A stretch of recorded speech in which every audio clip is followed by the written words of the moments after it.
Assalamualaikum warahmatullahi wabarakatuh. Alhamdulillahilladzi khalaqal mauta wal hayata liyabluwakum ayyukum ahsanu amala wa huwal azizul ghafur. Alladzi khalaqa sab'a samawatin tibaqa ma tara fi khalqir rahmani min tafawut farji'al basara hal tara min futur. Asyhadu an la ilaha illallah wahdahu la syarika lah wa asyhadu anna sayyidana wa nabiyyana Muhammadan abduhu wa rasuluh alladzi la nabiyya ba'da wa ba'da at-tahiyyah. Allahumma salli wa sallim wa barik ala sayyidina Muhammadin salatan taftaha lana biha at-taysir wa ta'liqu biha anna babas sarri wat ta'sir wa takunu lana biha waliyan wa nasira wa ya ni'mal maula wa ya ni'man nasir bijahil basirin nadir wal qamaril mustadir amma ba'du. Baik, kita lanjutkan kajian kita. Bismillahirrahmanirrahim. Summa qala li ya Ghausul A'dam, kemudian berkata kepadaku, ya Ghausul A'dam, wahai penolong yang agung, ja'altul faqra wal faqata matiyatal insani, aku jadikan kefakiran dan kebutuhan sebagai kendaraan bagi manusia. Faman rakibaha faqad balagal manzilah qabla ayyaqta'al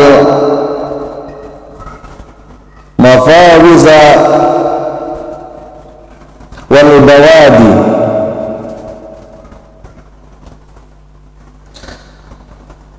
Barang siapa menaikinya, maka ia telah sampai di tempatnya sebelum menyeberangi gurun dan lembah-lembah. Baik hadirin yang dirahmati Allah Subhanahu wa taala, dalam hikmah ini dikatakan bahwasanya barang siapa yang menunggangi kefakiran,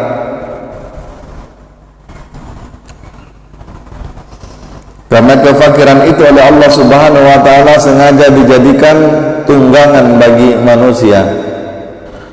Bagi siapa yang menungganginya, yakni kefakiran itu sendiri, maka dia telah sampai ke tempatnya sebelum dia melalui gurun-gurun dan lembah-lembah, yakni sampai kepada Allah Subhanahu wa taala sebelum dia menjadi seorang salik.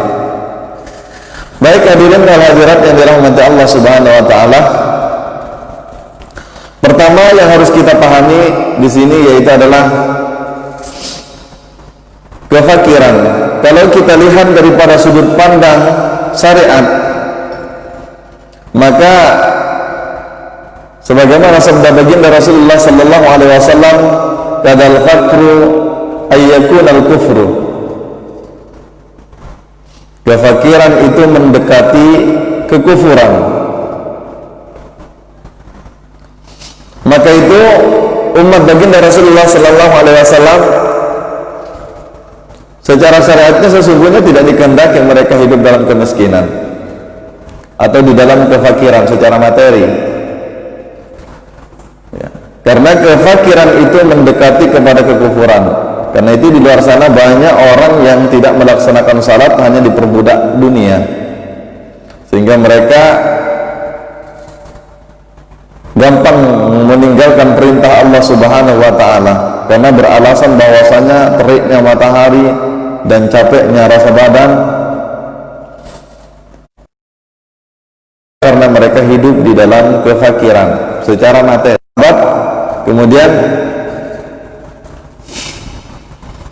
Rasulullah sallallahu alaihi wasallam menunjuk kepada kebetulan menemui kotoran, kemudian ditunjuknya itulah dunia.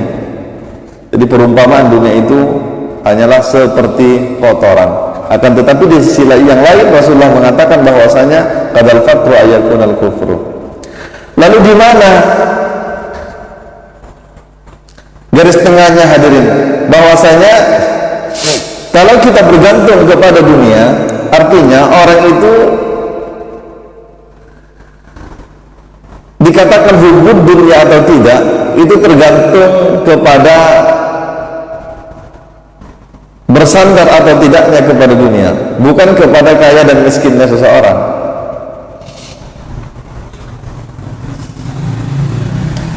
Artinya tergantung kepada keterpautan hati terhadap dunia. Walaupun orang yang miskin, akan tetapi hatinya terpaut kepada dunia, apalagi sampai mengganggu apa yang diperintahkan oleh Allah Subhanahu wa taala, dan apalagi sampai melanggar apa yang dilarang oleh Allah Subhanahu wa taala. Inilah orang pencinta dunia. Inilah hamba-hamba dunia. Dan juga sebaliknya,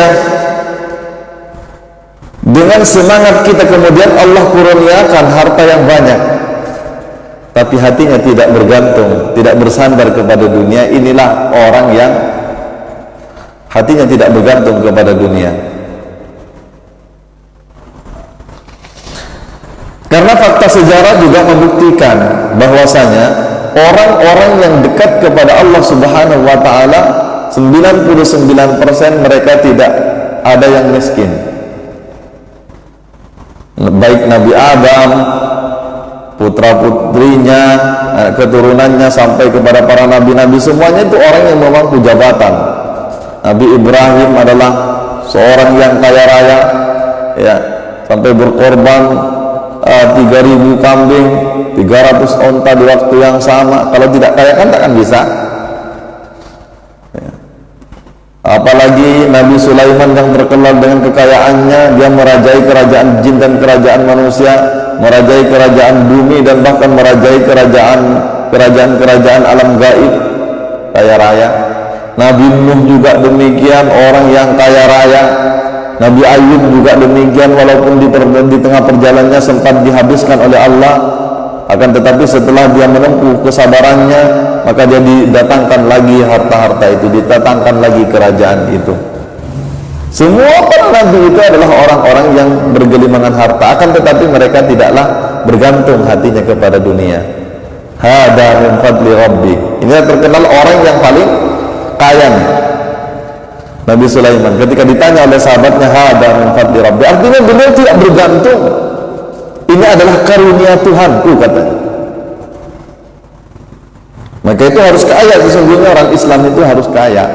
Karena kalau miskin memang kita menengadahkan tanya sama orang Nasrani, sama orang Yahudi, ya gampang goyah, iman itu gampang goyah. Apalagi iman-iman yang masih tidak stabil. Kecuali kalau memang imannya sudah stabil, dia miskin, kaya, dia tak akan goyah. Intinya orang kalau sudah kenal Allah, dia tak akan goyah. Mau kaya, mau miskin, dia tetap. Karena cukuplah hanya kepada Allah, cukuplah hanya kepada Allah kekayaannya.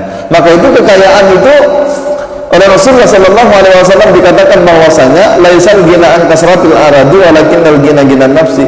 Bukanlah kekayaan itu adalah kekayaan banyaknya harta benda, walakinnal gina nafsi, akan tetapi kekayaan yang sesungguhnya yaitu adalah kayanya gina nafsi, kaya jiwa. Jiwa yang bagaimana? Jiwa yang kenal kepada Allah Subhanahu wa taala. Itulah orang yang kaya. Kalau sudah hatinya diliputi oleh Allah Subhanahu wa taala, maka segalanya sudah miliknya Allah, segalanya sudah miliknya Allah. Maka hatinya lapang, wawasannya luas, hatinya luas, luar biasa. Dan setelah itu, maka harta yang akan melamar kita. Mungkin mulanya kita seorang salik, kita mengejar harta kan. Akan tetapi di akhirnya, kalau kita sudah sampai kepada puncak ma'rifatnya, kita sudah berkasih-kasihan dengan Allah Subhanahu wa taala, maka kita yang akan dikejar harta. Dan ulama-ulama sufi sudah membuktikannya. Mereka-mereka yang awalnya mengejar harta, akan tetapi ternyata setelah dia sampai kepada Allah Subhanahu wa taala, dia yang dilamar oleh hartanya. Akan tetapi dia miskin, kemudian setelah dia dilamar oleh harta, kemudian dia tidak pernah goyah. Hatinya tetap anteng, mantap, nancep. Kenapa? Kalimat la ilaha illallah telah nancep di dalam hatinya. Yusabbitullahu liqaumis sabit. Kalimat yang indah itu, kalimat yang rindang, kalimat yang kokoh telah nancap di dalam hatinya. Masalan kalimatan thayyibatin kasajaratin thayyibah. Perumpamaan kalimat yang indah itu kata Allah Subhanahu wa taala seperti kasajaratin thayyibah, seperti pohon yang rindang. Asluha sabitun, akarnya menghujam ke 7 lapis bumi. Wa far'uha fis sama, dan rantingnya ke 7 lapis langit. Betapa begitu nancapnya hakikatul iman. Apa kalimat yang baik itu? Kalimat yang baik dunia dan akhirat yaitu adalah la ilaha illallah. Yakni orangnya dia sudah ma'rifat, matinya la ilaha illallah, hidupnya la ilaha illallah, miskinnya la ilaha illallah, kayanya la ilaha illallah, dulunya, sekarang, dan yang akan datang dia tetap la ilaha illallah. Artinya dia tetap berada di dalam wujudnya Allah Subhanahu wa taala. Maka itu hatinya menjadi hati qalbul mukmin baitullah. Hatinya sudah diliputi Allah, yakni sudah tidak ada lagi dirinya, sudah lebur dirinya, yang ada hanya Allah. Itulah qalbul mukmin baitullah, yang merajai, yang meliputi, yang menguasai lahir dan batinnya hanyalah Allah Subhanahu wa taala. Dia bergerak karena Allah, dia memandang karena Allah, dia mendengar karena Allah, dia berkehendak karena Allah, dia berbicara karena Allah, dia berjalan karena Allah. Hadirin yang dirahmati Allah Subhanahu. Kalau sudah di kondisi seperti ini, dia sudah dilamar kok oleh dunia. Cuma lantaran kita aja sebetulnya yang tertipu dengan dunia, sehingga kita mengejar dunia makin lari. Padahal ketika kita mendekat kepada Allah, maka dunia yang akan lari kepada kita. Nah, disitulah ujian yang lebih berat daripada kemiskinan. Maka itu banyak orang yang lolos ketika diuji dengan kemiskinan. Akan tetapi tidak banyak yang lolos orang yang ketika diuji dengan kekayaan. Ini macam iman seperti awak ini, seperti kita ini, diuji dengan kemiskinan nggak lolos, diuji dengan kekayaan nggak lolos. Jadi mau diuji dengan apa lagi? Ujian itu kan untuk agar kita itu mendapatkan kemuliaan, bukan untuk menghinakan kita. Cuma kita aja yang tidak ngerti. Kalau kita ngerti, makna ujian itu kan untuk naik kelas. Ya, maka itu hati orang yang arif ketika diuji dia sudah tersenyum terlebih dahulu, karena Allah menawarkan jenjang yang lebih tinggi. Allah akan menawarkan pangkat yang lebih tinggi, Allah menawarkan kewalian yang lebih tinggi, Allah menawarkan keimanan yang lebih tinggi, keislaman yang lebih damai. Kalau mengerti makna ujian. Baik hadirin dan hadirat yang dirahmati Allah Subhanahu wa taala. Kembali kepada sejarah, orang Islam itu nggak boleh miskin. Kita lihat Sayyidina Utsman sampai sekarang tuh, omset kekayaan Madinah itu dikuasai oleh kekayaan Utsman dan keturunannya sampai sekarang itu. Kebutuhan Masjid Nabawi, ya, kebutuhan pendidikan, kebutuhan apapun itu disupport oleh kekayaan Sayyidina Utsman, yang dulu diinvestasikan untuk membeli sumur, kemudian untuk membeli sekaligus yaitu adalah tanahnya, yang sekarang itu dibangun dengan hotel-hotel yang megah di Madinah. Itulah omsetnya itu untuk membangun Madinah, sehingga Madinah itu menjadi negeri yang luar biasa sampai sekarang. Tidak ada, agama itu harus dibangun dengan materi. Rasulullah dakwah itu harus dibangun dengan materi. Akan tetapi jangan bersandar kepada materi. Itu saja kok sebenarnya. Bersandar hanya kepada Allah Subhanahu wa taala. Jangan bersandar kepada materi. Materi itu hanya pelayan. Paham kan? Materi itu yang melayani kita, bukan kita yang melayani materi. Kalau kita melayani materi menjadi hamba materi. Kalau kita menjadi berpaut kita kepada harta, kepada dunia, maka kita menjadi hamba dunia, bukan menjadi hamba Allah. Karenanya saudara yang dirahmati Allah Subhanahu wa taala, yang bekerjalah dengan, karena kerja itu adalah ibadah. Wahai Daud, bekerjalah untuk ibadah kepadaku, kata Allah. Wahai Nabi Daud, bekerjalah engkau untuk ibadah. Andaikan bekerja itu tidak ibadah, maka kita akan dijamin oleh Allah. Kita yang menyembah Allah ini akan dijamin semuanya tanpa kerja kita. Tapi karena itu adalah nilai ibadah, ya, maka kita mesti semangat. Makanya orang yang malas, kata Nabi, adalah bukan bagian daripada umatku. Pemalas, masa mengkaji ma'rifat. Harusnya orang mengkaji ilmu ma'rifat itu semakin kuat, karena dia adalah kuatnya dengan Allah. Semakin semangat karena dia adalah semangatnya dengan Allah, bukan dengan dirinya lagi. Justru dia mendapatkan kekuatan yang super daripada Allah Subhanahu wa taala karena tidak lagi merasa dirinya. Dia bergerak dengan apa yang digerakkan oleh Allah. Dia berkehendak sesuai dengan apa yang dikehendaki oleh Allah Subhanahu wa taala. Maka dia akan ditunjuki oleh Allah kepada yang baik. Karena di dalam seluruh desahan napasnya, di dalam seluruh kedip matanya, di dalam seluruh tulang sumsum darah daging kulit bulunya yang dirasa hanya Allah Subhanahu wa taala. Betapa nikmatnya. Di luar salat yang 5 waktu dia nikmat, apalagi dia di dalam salat yang 5 waktu. Hadirin dan hadirat yang dirahmati Allah Subhanahu wa taala. Ini makna kefakiran kalau secara materi. Ini makna kefakiran kalau secara materi. Namun yang dimaksud di dalam hikmah ini yaitu adalah tentunya bukan kefakiran dalam pengertian dalam sudut pandang syariat, akan tetapi kefakiran yang dimaksud karena memang manusia itu yaitu adalah memang benar-benar fakir. Apa yang kita miliki? Apakah hidup kita ini hidup kita? Kan tidak. Kuat kita ini apakah kuat kita? Kan tidak. Pendengaran kita ini apakah pendengaran kita? Kuasa kita, kehendak kita. Kita ini memang tidak punya apa-apa. Yakni manusia itu semuanya kafir, fakir, miskin. Miskin semiskin-miskinnya, tidak punya apa-apa. La haula wala quwata illa billah. Semua manusia itu fakir, tidak punya apa-apa. Maka itu kefakiran ini kata Allah Subhanahu wa taala adalah dijadikan sebagai tunggangan. Barang siapa yang menungganginya, maka dia sampailah kepada Allah Subhanahu wa taala sebelum dia itu berjalan di semak-semak dan lembah-lembah. Artinya apa? Kalau kita sudah mengakui, tahu tentang kefakirannya, bahwasanya kita ini tidak punya apa-apa, jangankan harta, jangankan jabatan, kita kan diarahkan ke sana oleh Allah. Semuanya itu adalah amanat, bukan milik kita.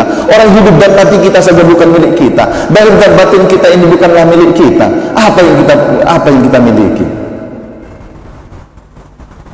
Kalau secara syariatnya silahkan, akan tetapi jangan, tetaplah dia jadi milik Allah. Kita pun adalah milik Allah. Miliki secara syariat, akan tetapi jangan miliki itu adalah hakmu. Itu saja sebetulnya.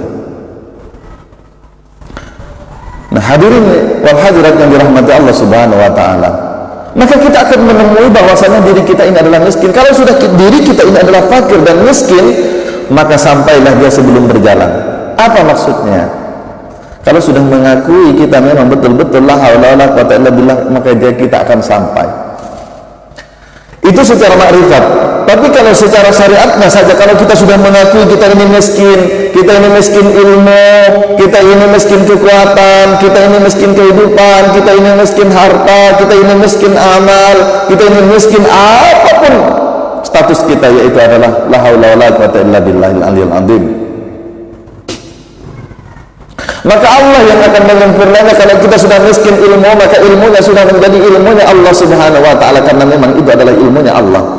Kalau kita sudah miskin dari kekuatan, maka bahwasanya la haula wala quwata illa billah, kita tidak kuat, maka kekuatannya adalah kekuatan Allah Subhanahu wa taala. Kalau kita sudah miskin hidup, maka yang hidup hanya Allah Subhanahu wa taala. Kalau kita sudah miskin amal, maka kita akan dimudahkan untuk melaksanakan amal oleh Allah Subhanahu wa taala. Asalkan kita mau mengakuinya. Sehingga yang bertahta di hati kita, sehingga yang bertahta di alam semesta ini adalah memang dia adalah Sang Maharaja. Kalau kita memilikinya ini, kita tanpa sadar kita telah membangun kerajaan-kerajaan kecil. Kita membangun keluarga adalah pengen kerajaan-kerajaan Tuhan. Kita membangun majelis taklim, yaitu adalah jadinya yang dibangun, yaitu kita untuk mendapatkan pengaruh dan kekayaan serta kehormatan. Itu adalah membangun kerajaan-kerajaan kecil diri kita, bukan Tuhan. Katanya kita membesarkan Tuhan Sang Maharaja, akan tetapi hakikatnya kita telah memanfaatkan Tuhan untuk kepentingan diri kita. Kita telah memanfaatkan Tuhan untuk kepentingan pengaruh kita. Kita telah memanfaatkan Tuhan untuk mengambil apa yang kita butuhkan, apa yang mau kita dapatkan di dunia ini. Alangkah jahatnya coba. Jahat saudara yang dirahmati Allah Subhanahu wa taala. Aku. Padahal sesungguhnya inilah kasus pertama pada diri manusia. Kalau kita sudah merasa kita ini adalah milik kita, Itu awal daripada masalah. Maka itu Syekh Athaillah Yasakan dari dalam kitab Al-Hikam, beliau mengatakan bahwasanya awal kekecewaan pada diri seorang hamba yaitu karena dia merasa memiliki ilmu-ilmu dia, kan, kuat-kuat dia, hidup-hidup dia, amal-amal dia, harta-harta dia, pangkat-pangkat dia, jabatan-jabatan dia, dialah yang jadi raja. Alangkah kafirnya, kan? Kita berbicara Qarun katanya yang kafir, tapi ternyata diri kita telah membangun lebih jahat lagi daripada Qarun. Membangun kerajaan-kerajaan kecil, membangun pesantren, membangun sekolah, bagus. Kalau itu dibangun memang benar-benar karena Allah dan dia kenal kepada Allah, dia tidak ada daya dan tidak ada upaya, dia berkehendak atas Allah, memang seharusnya kok. Karena Allah memang mau mengenalkan dirinya. Kita pun berbicara, ini kan mengenalkan Allah subhanahu wa ta'ala. Dengan Allah, bukan dengan diri saya. Karena memang Allah tentukan zat mufian. Allah itu secara syariatnya nggak perlu dikenalkan, memang dia Tuhan. Makanya aku adalah pembendaharaan yang tersembunyi, kata Allah. Artinya, sebelum dia menciptakan makhluk, dia memang sudah Tuhan. Sampai kapanpun dia memang Tuhan. Akan tetapi fahalaqtul khalqa likai u'raf, kemudian aku menciptakan makhluk, apa ahbabtu an u'raf, aku ingin dikenal. Fahalaqtul khalqa likai u'raf, dan aku menciptakan makhlukku agar aku dikenal. Jadi untuk memperkenalkan Tuhan itu adalah dikuasakan kepada kita oleh Allah Subhanahu wa ta'ala. Maka itu ilmu itu sampaikan saja. Perkara orang nolak, perkara orang menerima dan tidak, itu bukan urusan kita, ya.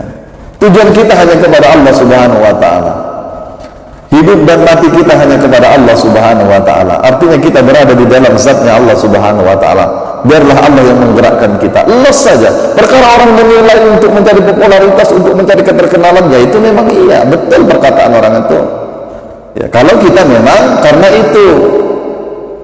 Tapi kita karena diri atau tidak, itu kan rahasia kita dengan Allah. Maka itu butuh pengenalan kepada Allah Subhanahu wa ta'ala. Repot memang, sama pada zahirnya, akan tetapi rasanya tidak sama.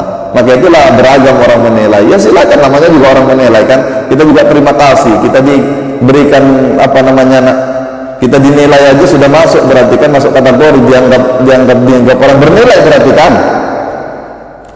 Maka itu Imam Syafi'i, suatu saat Imam Syafi'i ada orang yang sungkem sama beliau, cium tangan, habis itu setelah tak lama lagi pulang lagi.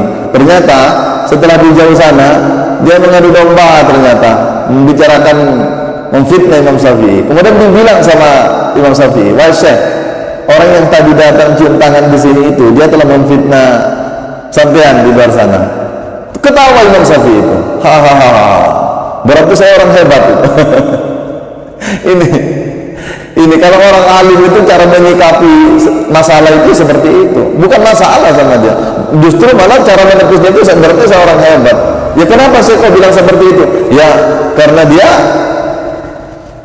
ternyata kan segan sama aku. Buktinya di depanku dia nggak bisa kok, ya nggak bisa memfitnah aku, memaki-maki aku itu nggak bisa di depanku. Berarti kan dia segan sama aku, berarti kan aku berharga sama dia tuh. Karena memang kenyataannya kita itu ya lebih disegani oleh orang-orang yang benci dengan kita. Itu nggak masalah. Kita ikut nominasi, dia bisa ikut ujian aja sama jadi nilai, walaupun dia nilai 0, walaupun dia nilai jempol begini. Kita ikut nilai aja sudah alhamdulillah. Karena yang maha menilai itu ya tetap Allah. Jadi beragam penilaian manusia, nah itu ya terserah manusia. Baik hadirin yang dirahmati Allah Subhanahu wa ta'ala. Akan tetapi ketahuilah orang-orang yang bijak, orang-orang yang bijak, sekalipun orang jahat akan tetapi berbicara baik, dia tetap baik. Ya. Karena kebaikan itu dari Allah. Kebaikan itu dari Allah. Jangankan yang memang orang baik berbicara kebaikan, itu memang murni daripada Allah Subhanahu wa ta'ala. Artinya apa? Yang maha kebaikan di sini adalah karena zat yang maha zat yang maha baik. Yang dibicarakan zat yang maha baik, yaitu adalah Allah. Dia berbicara juga bukan dengan dirinya, yaitu adalah dengan zat yang maha baik juga. Dia melihat dengan Allah. Yang dilihat juga adalah hakikatnya Allah, perbuatannya Allah, sifatnya Allah. Tidak ada lain selain Allah. Fa aina ma tuwallu fasamma wajhullah. Hadirin dan hadirat yang dirahmati Allah Subhanahu wa taala, kembali kepada kefakiran. Barang siapa yang menunggangi kefakiran ini, maka dia akan sampai sebelum dia menelusuri semak-semak, menelusuri bukit-bukit, menelusuri lembah-lembah. Sekarang secara logika saja para bapak dan bunda sekalian yang dirahmati Allah, kalau kita sudah berkeinginan, kita sudah mengakui ya kemiskinan kita, ketidakkuatan kita, ketidakpunyaan kita, kefakiran kita, kalau kita sudah mengakui dan kita ingin menempuh kepada Allah Subhanahu wa taala, sebelum dia sampai kepada Allah, dia sudah sampai. Kenapa? Allah sudah ciptakan di alam fikirnya bahwasanya dia sudah mempunyai keinginan. Sedangkan keinginan itu Allah katakan bahwasanya inna indaddanni abdi bi. Sesungguhnya aku bersama dengan prasangka hambaku. Contoh kecil sajalah. Ya, Bapak kalau mau ke rumah saya, sebelum Bapak sampai ke rumah saya, dengan munculnya pikiran itu Bapak sudah sampai secara rohani kepada saya, ke rumah saya. Tinggal nanti jasadnya yang dibawa. Artinya, walaupun orang belum sampai kepada ma'rifat, dia masih berkutat di dalam syariat, akan tetapi dia mengakui kekurangannya, dia tidak memiliki ilmu, tidak memiliki hidup, tidak memiliki kuat, tidak memiliki segalanya. Jangankan harta, pangkat dan jabatan, dia mengakui semua itu, walaupun dia belum dapat rasanya, maka Allah sudah stempel bahwasanya dia sudah sampai. Tinggal prosesnya dia lagi. Prosesnya bagaimana? Mencari ilmu, buat amalnya. Ya, ilmu dan amal yang mengantarkan sampai kepada titik kebodohan. Titik kebodohan maksudnya apa? Ya kembali miskin lagi. Silahkan saja mencari ilmu, hakikatnya untuk kebodohan, mencari harta untuk kemiskinan, mencari amal untuk tidak punya amal, ya, mencari apapun, karena semuanya itu adalah atas kuasa Allah, atas kehendak Allah. Nah, itulah yang demikian itulah orang yang berdiri di atas kerajaan Allah dan Rasul, berdiri di atas kerajaan Allah dan Rasulnya. Kalau tidak demikian, kita berdiri di atas kerajaan kita. Syukur-syukur kita tidak berdiri di atas kerajaan jin dan setan dan iblis. Ya, kalau pikirannya senantiasa buruk, perbuatannya buruk, sombong iya, iri iya, dengki iya, sum'ah iya, takabur iya, ini berdiri sama apa nih? Hamba siapa nih? Berarti hambanya setan. Hambanya setan berarti dia merajakan, bukan merajakan Allah, akan tetapi dia merajakan setan. Berarti dia adalah hamba setan. Hadirin dan hadirat yang dirahmati Allah Subhanahu wa taala, tipis. Maka itu Imam Ghazali mengatakan bahwasanya kesyirikan ini kan bentuk-bentuk kesyirikan nih. Mengakui diri kaya, mengakui diri ilmu, mengakui diri kuat, mengakui diri ada, mengakui diri. Orang ulama sudah katakan wujuduka dambun azim. Wujud dirimu itu adalah dosa yang sangat besar. Kalau kita berdiri pada diri, berarti kita telah berdiri atas kerajaan diri kita. Na'udzubillahi min dzalik. Makanya kewajiban kita itu adalah untuk menghancurkan diri. Kalau sudah hancur kan memang miskin lah. Kalau sudah hancur memang kita itu ketemulah kita itu memang kita betul-betul fakir. Kita tidak memiliki apa-apa. Yang kaya hanya, tidak ada manusia itu pangkatnya itu ya ghani. Tapi ya ghani itu adalah al-ghani, ya ghani itu adalah yang maha kaya adalah Allah.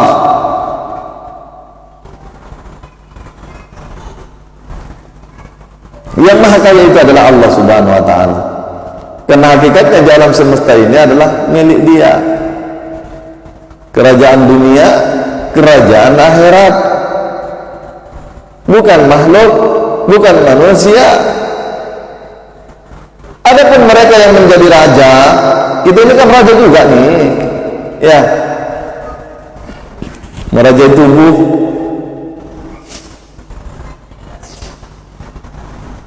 Jadi pemimpin maksudnya, kullukum ra'in wa kullukum mas'ul. Setiap diri kamu itu adalah ra'in, pemimpin. Ya, maka itu kalau kepemimpinan kita ini, contoh pada diri kita ini, kepemimpinan kita ini, coba tangan kita anak buah kita, telinga kita anak buah kita, mata kita anak buah kita, kemudian lisan kita anak kita, hidung kita anak buah kita, napas kita anak buah kita, semuanya anak buah nih, kaki kita anak buah kita, semua tulangnya, sumsumnya, darah, daging, kulitnya, semuanya adalah anak buah kita. Ya, itu semuanya kan anak buah kita tuh. Makanya Allah katakan, ku ya ayyuhalladzina amanu, wahai orang-orang yang beriman, ku anfusakum, peliharalah diri kamu dan keluarga kamu. Diri kita nih dan keluarga kita nih, ini keluarga kita nih semuanya.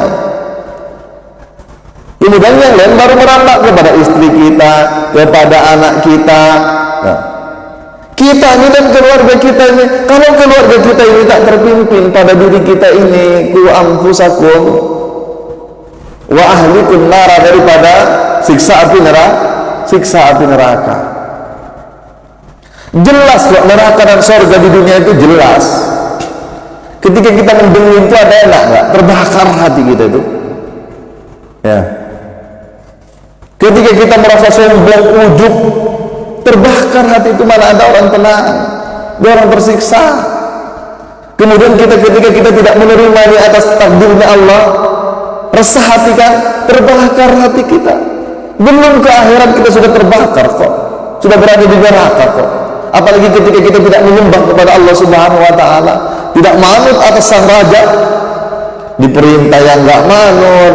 Ya, kenapa? Puncaknya itu karena nggak ngerti Allah, dia nggak kenal kepada Allah. Ya contoh kecil saja lah. Ya, ibu datang ke rumah saya, bapak datang ke rumah saya, ibu tidak kenal dengan saya. Mungkin ibu sudah duduk ngongkang-ngongkang disangkanya saya pun ketika saya datang dari luar disangkanya tamu juga. Ya, hanya bubuk selonjol kanan selonjol tidak seloro lah pokoknya. Ya, kenapa? Karena tidak kenal saya. Kalau kenal saya, ibu tak akan melakukan demikian karena posisinya sebagai tamu. Nah, ini Tuhan sang pencipta nih. Makanya orang meninggalkan niat, orang tidak, masya Allah, kenapa? Karena nggak kenal Allah kepada sang pencipta langit dan bumi ini dan alam semesta ini, kerajaan dunia, kerajaan akhirat dirajai olehnya. Kalau mereka ngerti, orang nggak akan berbuat dosa kok. Kalau dia lagi sadar. Adapun ketika dia terlepas, dia terkadang Allah ingin menunjukkan kuasanya bahwasanya memang kita nggak bisa apa-apa. Ya, la haula wala quwata illa billah. Kadang kalau Allah ingin merasakan nikmatnya kebenaran, dia kadang seorang wali itu kadang dipersalahkan. Artinya dia bisa salah, tapi di dalam kesalahan itu kan langsung tobat dia kan. Beda dengan macam kita. Ketika salah kita lurus saja dalam kesalahan itu, bahkan merasa aman dari kesalahan kan. Kalau para wali itu tidak. Ketika dia sedang tersalah, maka dia semakin nikmat. Ya Allah, memang la haula wala quwata illa billah, tidak kuasa ya Allah, saya tidak kuasa ya Allah, yang kuasa hanya Engkau ya Allah. Balik dia, detik itu juga dia balik kepada Allah Subhanahu wa Ta'ala. Contohnya ketika kita mau ingat tapi ternyata lupa, ya, bagaimana nikmatnya ingat itu ketika kita sudah lupa. Artinya ketika kita pernah lupa kemudian ingat, kan nikmat kan. Allah ingin menunjukkan kuasanya seperti itu. Maka itu Allah menciptakan berpasang-pasangan. Menciptakan, Allah menciptakan baik, menciptakan buruk. Jadi baik itu bukan untuk dikonsumsi. Ya. Baik Allah ciptakan untuk dilaksanakan, kemudian buruk Allah ciptakan untuk dihadiri, untuk dihindari. Ya.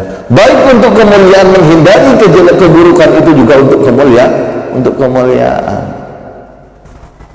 Jangan dipukul rata pula nanti pahamnya. Jadi baik buruk dari Allah, memang baik buruk itu hakikatnya dari Allah. Artinya hidupnya, kuatnya semuanya itu kan yang dipakai Allah Ta'ala. Akan tetapi di dalam hukumnya Allah Subhanahu wa Ta'ala, baik dan buruk itu disediakan, yaitu adalah buruk itu untuk dihindari, kemudian baik itu untuk dilaksanakan.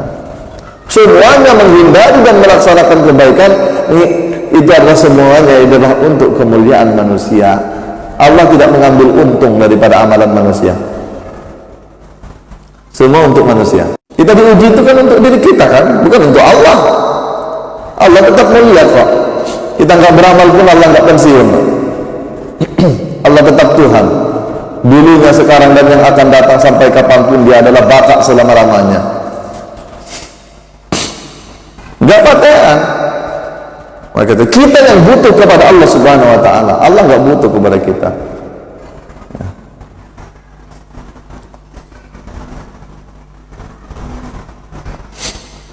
Allah hanya menginginkan hamba-hambanya bagaimana kembali kepadanya, agar dia tahu penciptanya, bahwasanya menciptakan langit dan bumi ini dan alam semesta ini, lahir dan batin, yaitu adalah Allah Subhanahu wa Ta'ala. Kalau Dia adalah sang pencipta, Dia berhak untuk membuat aturan-aturan,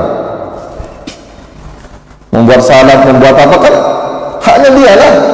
Takkanlah kita, bukannya punya kita, kemudian kita pula nak mengatur. Ya, kita buat orang, kita sekolah di tempat orang, ya, kita pula yang mau mengatur. Yang punya sekolahan itulah yang bisa mengatur tuh, yang membuat itulah yang mengatur tuh. Demikian juga Allah Subhanahu wa Ta'ala. Namun alangkah naifnya kalau kita tidak kenal kepada sang pemiliknya. Kita cuma kenal nama sang pemilik. Bahaya kalau cuma kenal sama bang pemilik. Kenal gak nama saya? Ya, ini apa namanya, umpamanya nih rumah saya. Ya, ibu sudah kenal dengan saya, bapak sudah kenal dengan saya. Akan tetapi karena tidak kenal kepada saya, maka itulah akibatnya kadang kurang ajar kan di rumah kita. Maka itu tetap puncaknya yaitu adalah kenal kepada sang pencipta. Kenal kepada sang pencipta, bukan hanya kenal nama, bukan hanya kenal namanya, tapi kepada zat Dia yang wajib wujud, yang wajib adanya. Nah, inilah permasalahannya hadirin yang dirahmati Allah Subhanahu wa Ta'ala. Makanya ulama-ulama itu senantiasa mengumandangkan awwal wajibin alal insan ma'rifatullah. Jadi awal pertama sekali diwajibkan kepada manusia, apalagi khususnya ala kulli muslimin, kepada kaum muslimin, ma'rifatullah, kenal kepada Allah Subhanahu wa Ta'ala. Ini ilmu pertama nih, ini ilmu pokok nih. Nah hadirin yang dirahmati Allah Subhanahu wa Ta'ala, kembali kepada kefakiran, bahwasanya ketika kita sudah mengakui bahwasanya kita fakir, sebelum kita berjalan itu sudah dianggap sampai oleh Allah Subhanahu. Kenapa? Karena nanti akan disampaikan, Allah sudah menunggu, Allah sudah menyambut kita. Tapi kalau kita hati penuh dengan kesombongan, saya merasa pintar, ya takkan sampai kapanpun, bang. Udah gelap dengan ilmu itu, dia udah tersiksa dengan ilmu itu. Padahal ilmu itu untuk memudahkan manusia dalam urusan apapun, dalam urusan dunia kah, dalam urusan akhirat kah, ya dengan ilmu. Akan tetapi ketika dia miliki itu ilmu, maka itu justru dia sengsara dengan ilmu. Harta juga demikian, ketika dia miliki itu harta, maka dia akan sengsara dengan harta. Ketika dia miliki itu jabatan, maka dengan jabatan itu dia sengsara. Ketika kita miliki diri kita, maka dengan diri kita juga kita akan sengsara.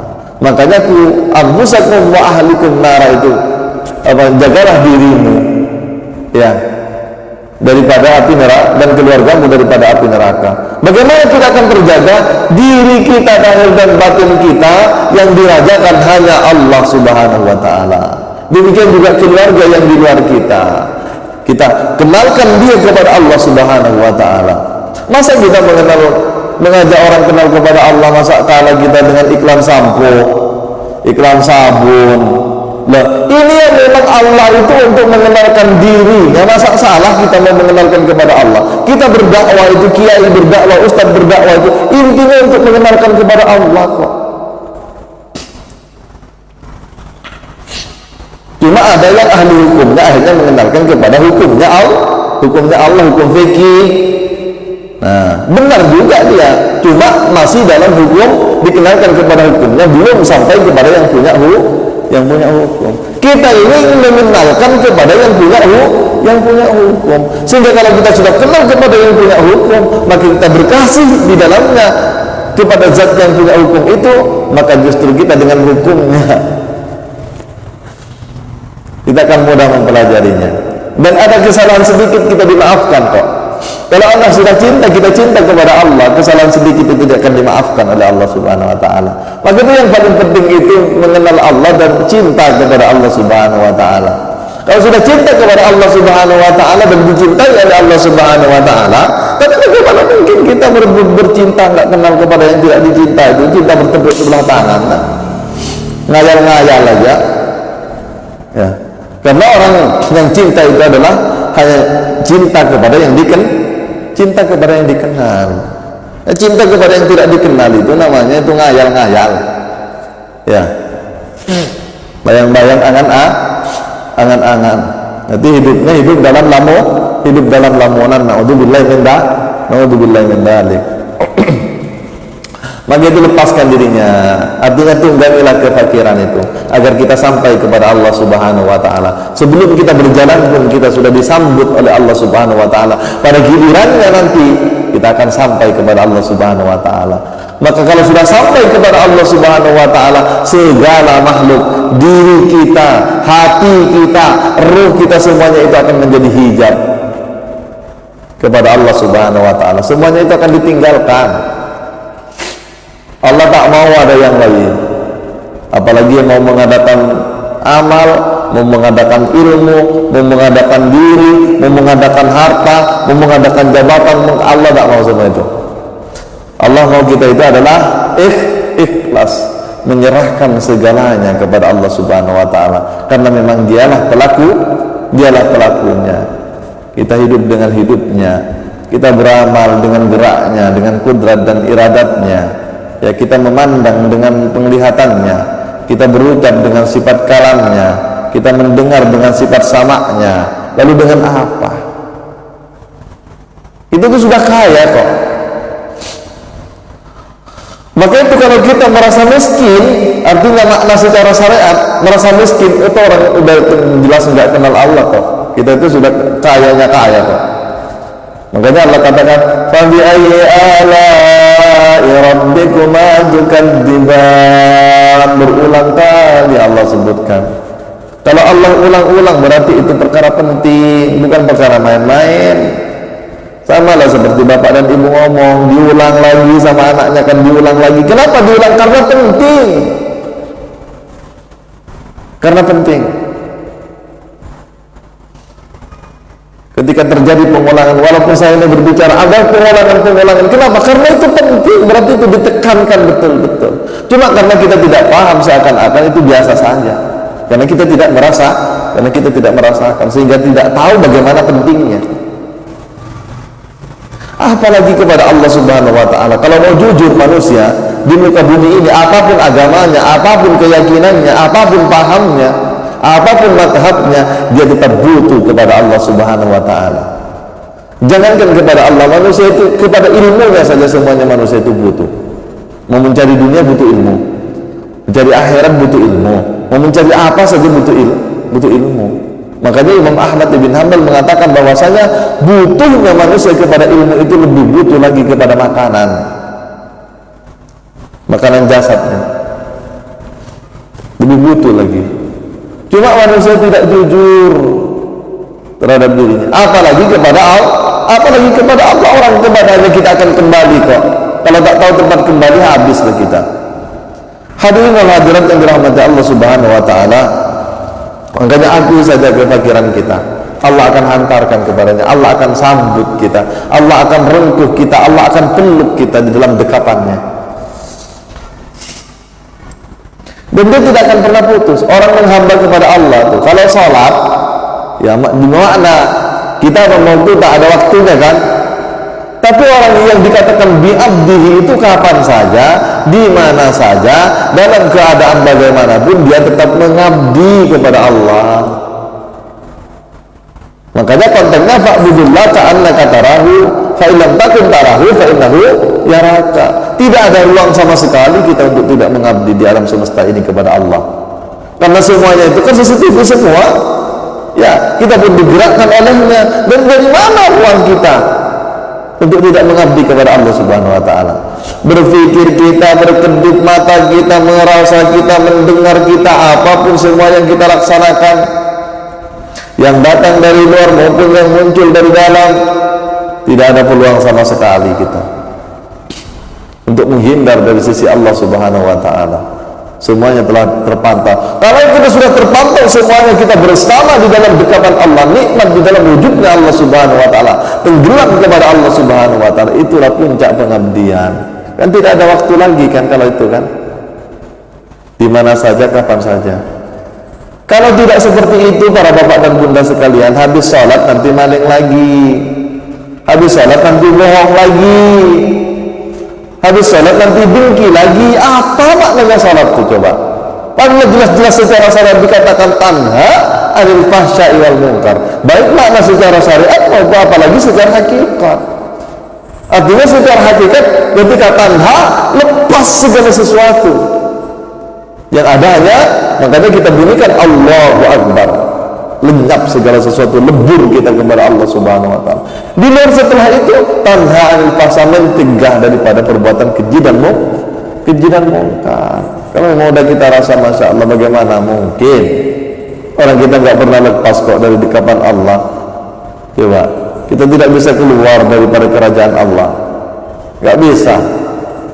Nah hadirin dan hadirat yang dirahmati Allah Subhanahu wa ta'ala, pengabdian itu tidak pernah putus dari helahan napas dan detak jantung, detak rasa, kedipan mata yang kita rasa, yang kita pandang, yang tidak pernah lepas. Pengabdian itu hanya dengan Allah dan kepada Allah. Kalau sudah merasakan hal yang demikian ini, tapi ini semua tidak bisa diwakili dengan kata-kata. Ini kan cuma mengantarkan saja, memancing dan mengantarkan saja. Pertemuannya dengan Allah itu masing-masing. Kalau kita berbicara masih bertemu dengan Allah, artinya dia telah membuka ilmu rahasia. Artinya rahasia itu bainallah wa bainahu, antara rasa dia dengan Allah. Paham kan? Ini pribadi sifatnya. Kalau ini dikatakan batal iman, batal iman. Detik itu juga. Artinya orang yang sudah sampai kepada Allah Subhanahu wa ta'ala, dia sudah wakaf, dia sudah diam ya. Tapi dia tidak akan sampai kepada Allah kalau dia tidak melalui tunggangan. Apa tunggangannya? Fakir, tidak memiliki apa-apa, fakir, betul-betul fakir tunggangannya. Kalau tunggangan ini tidak dinaikin, ya tak sampailah. Kita miliki semua itu, kita menunggangi nafsu, tak sampai. Menunggangi kekuatan diri, tak sampai ya. Menunggangi ilmu diri, bukan ilmu Allah, karena keluar dari dirinya, takkan sampai. Menunggangi yang lain-lain takkan pernah sampai kepada Allah Subhanahu wa ta'ala. Tapi kalau kendaraannya memang sudah disediakan oleh Allah Subhanahu wa ta'ala, sampai juga ke terminal itu. Sebelum sampai udah sampai. Contohnya lah, anak kita naik bus kan, kalau kita sudah menungganginya, itu maknanya sudah sampai. Tinggal prosesnya, kita asal masuk aja ke kapal itu, asal masuk aja ke bus itu, maka nanti kan sampai kan. Sudah ditunggu di terminal sana tuh sebelum kita menjalaninya. Makanya dikatakan oleh Allah Subhanahu wa ta'ala, sebelum kita berjalan melalui gunung-gunung dan lembah-lembah, kita sudah sampai. Makanya orang yang sudah bertarikot, ya rahasianya, orang yang sudah berbaiat, kemudian dia disertai dengan mahabbah kepada gurunya, dia sudah ada keinginan dia untuk berjalan kepada Allah, dia sudah sampai, asalkan jangan motor di jalan. Tarikat itu kan jalan kan, pintunya ya jalan melalui pintu baiat. Kalau sudah berbaiat, dia disambut sudah oleh Allah. Ya, walaupun perjalanannya masih kali-kuli, paling tidak keuntungannya dia sudah punya sambungan guru sampai kepada Rasulullah Sallallahu Alaihi Wasallam, sampai juga terakhir. Tapi kalau sudah hatinya nolak dengan kebenaran, dia masih melihat orang. Ya kalau sudah melihat makhluk, itulah orang yang kaya tuh, orang tak sampai tak pakir dia. Melihat ini Ustaz Munalim, melihat ini Kiai Holil, melihat ini Kiai As'ad, melihat ini Kiai Nur Huda, melihat ini Kiai siapa-siapa, masa ini Tengku, melihat itu Tengku, ya takkan sampai. Karena melihat manusianya, coba melihat Allahnya yang menggerakkan semua itu. Menggerakkan saya, menggerakkan ibu, menggerakkan bapak, menggerakkan saudara, menggerakkan kiai, menggerakkan ustaz, menggerakkan guru, menggerakkan bapak. Semuanya itu yang kita lihat itu sampai kepada Allah. Ini jangan lihat makhluk. Jangan melihat makhluk. Jadikan tunggangan adalah kefakir. Yang kefakiran itu jadi tunggangan. Biar kita sampai kepada Allah Subhanahu wa Ta'ala. Sebelum sampainya kita sudah disambut oleh Allah Subhanahu wa Ta'ala. Sampai juga itu namanya, karena akhirnya nanti juga akan sampai. Tunggangi saja tubuhnya, ya, tunggangi saja hatinya, tunggangi saja ruhnya, tunggangi saja nafsunya. Kalau sudah ditunggangi ini semuanya ini sampai.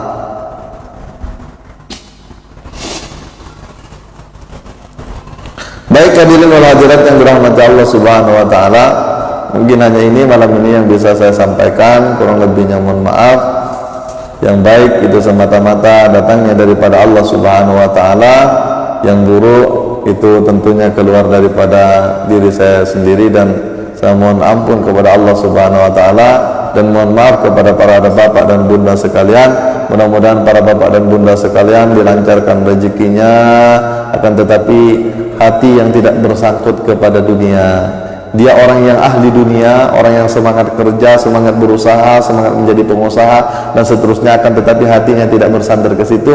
Dia sandarannya kepada Allah, sehingga urusan bisnisnya sukses, urusan hartanya sukses, ya urusan apapun sukses semuanya. Kuncinya hanya kepada Allah saja. Allah yang akan mengurusi, Allah yang akan menggerakkan. Kejarlah dunia sampai nanti dikejar oleh dunia. Demikian, wallahu muwaffiq ila aqwamit thariq. Wassalamualaikum warahmatullahi wabarakatuh.